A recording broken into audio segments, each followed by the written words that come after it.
Kita dah ada minyak. Kita masukkan kayu manis. Ada cengkeh. Bunga lawang. Udang kering. Bawang merah potong besar je. Macam ni bawang merah kecil cantik potong menjadi 2 je macam ni. Bawang merah ni dah mula coklat, kita dah boleh angkat. Udang kering pun tapis. Bawang putih yang kita dah chopper.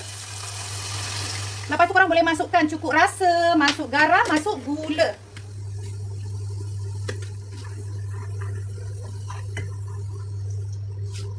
Satu, 2, 3, 4, 5. Padam api.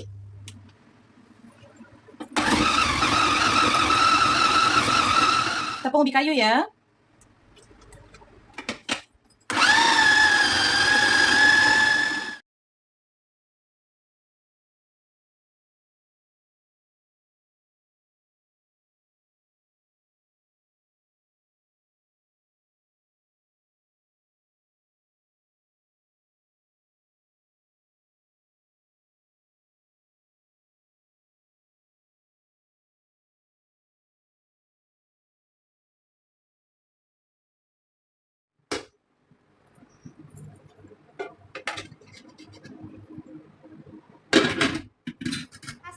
Dimsum ayam campur udang.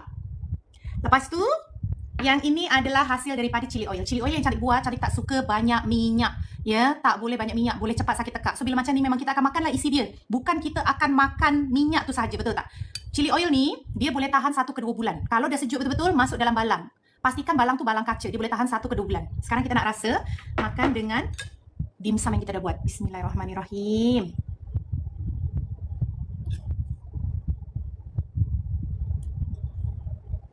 Ciput rasa korang. Ya, bahagian tengah dia. Memang masak sepenuhnya. Okey, bismillahirrahmanirrahim.